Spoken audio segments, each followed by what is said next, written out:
Hello दोस्तों, स्वागत है आप सभी का हमारे चैनल स्पिरिचुअल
होते हैं, उन्हें ही एक बेटी के माता पिता होने का सौभाग्य प्राप्त होता है।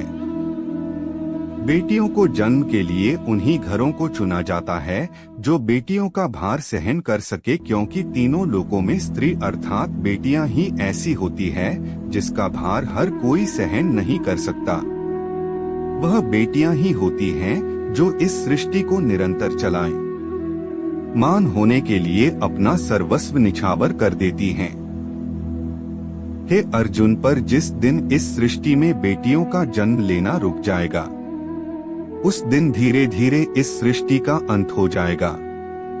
मित्रों, भगवान श्री कृष्ण के इन बातों पर गौर किया जाए तो उनका कहा बिल्कुल सही है, क्योंकि बेटियां अगर नहीं होंगी तो किसी का भी वंश आगे नहीं बढ़ सकता।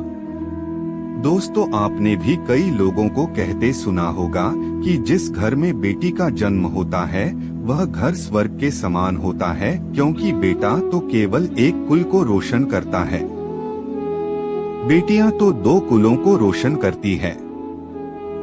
माता पिता के घर वो बेटी के रूप में अपने उत्तरदायित्व का निर्वहन करती हैं, तो ससुराल आकर एक बहू के रूप में सारे कर्तव्यों का पालन करती हैं। दोस्तों, आजकल आप सुनते ही हो, बेटियां बहू परिवार में किसी के मर जाने पर उसका वर्णन नहीं कर सकते। लेकिन यह बिल्कुल भी सही नहीं है, क्योंकि रामायण में बताया गया है कि प्रभु श्री राम के पिता राजा दशरथ की मृत्यु हो गई तो माता सीता अर्थात राजा दशरथ की बहू ने ही उनका पिंडदान किया था, जिससे उन्हें जन्म मरण के चक्र से मुक्ति मिल गई थी। इतना ही नहीं, हिंदू धर्म शास्त्रों में बताया गया है कि बेटियां भी अपने पिता के नाम का पिंडदान कर सकती हैं। वही अगर ससुराल पक्ष में कोई पुरुष नहीं है तो इस स्थिति में बहू भी पिंडदान कर सकती है। इसलिए मित्रों, वह लोग बहुत किस्मत वाले होते हैं जिनकी घर में बेटी जन्म लेती है।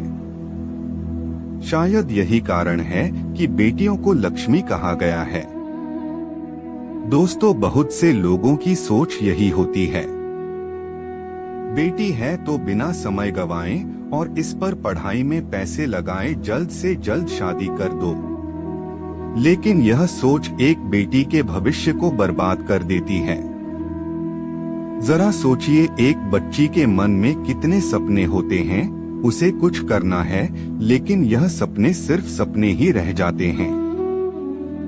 इसलिए अपनी बेटियों को सपने पूरे करने देना चाहिए, उन्हें जीवन में हर वह खुशी दे जो उन्हें मिलनी चाहिए।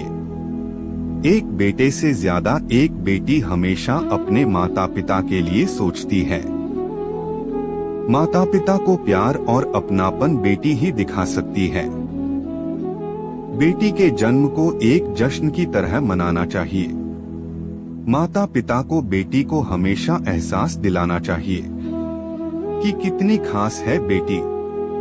अगर आपको हमारी जानकारी पसंद आई हो तो वीडियो को लाइक और चैनल को सब्सक्राइब जरूर करें। धन्यवाद।